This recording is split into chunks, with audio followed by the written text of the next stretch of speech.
So for my presentation, I chose George McClellan. So biographical information. George Brinton McClellan was born on December 3rd, 1826, into an affluent family in Philadelphia, Pennsylvania. He made the decision at a very young age to enter the military service and was accepted to West Point. He ranked second in his class upon graduation from West Point in 1846. McClellan started out as commissioned as brevet second lieutenant in the Army Corps of Engineers and was quickly promoted to the rank of captain.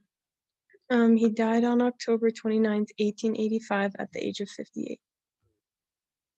So his role in the Civil War, he opposed the outright abolition of slavery. He was committed to the preservation of the Union. He was in command of the Volunteer Army of the state of Ohio and soon promoted to the rank of Major General in the regular army. In 1861, McClellan won a series of small battles in Western Virginia and gained the nickname the Young Napoleon. After a Union defeat, he was given the command of forces organized in the famed Army of the Potomac. His early command was marked by a period of high morale. McClellan succeeded Winfield Scott as General-in-Chief of the Union Army. After assembling a massive fighting force, McClellan was wary of the Confederate Army and was reluctant to mount a mass offensive. In January 1862, Abraham Lincoln issued a general order instructing the Army of the Potomac to move south into Confederate territory. Lincoln removed McClellan as General-in-Chief in March of 1862. Some admirable traits. His creation of the Army of Potomac was a great accomplishment for him. He was an insightful and sophisticated strategist. He showed great personnel and military leadership. He had a professional mindset. He was highly intelligent and he was a good organizer. Some of his weaknesses: he was not a good fighter at all. He always had an excuse for everything. He worked for only what he wanted.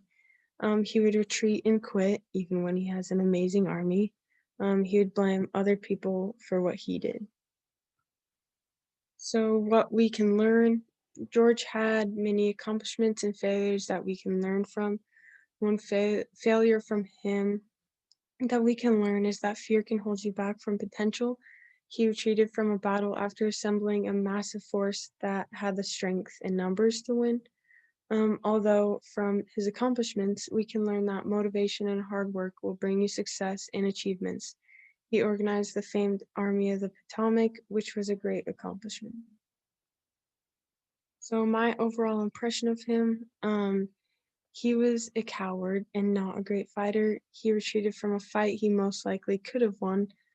He seemed to always have an excuse for all his failures and would blame others for what he did wrong.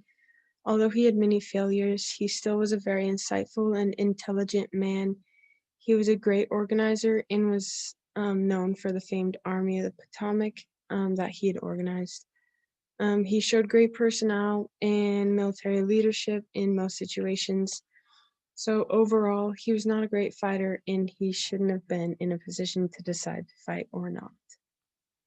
So a quote he said is, "The Union, which can stand alone, ensure internal peace and external security to each state, must and shall preserve, cost what it may in time, treasure, and blood."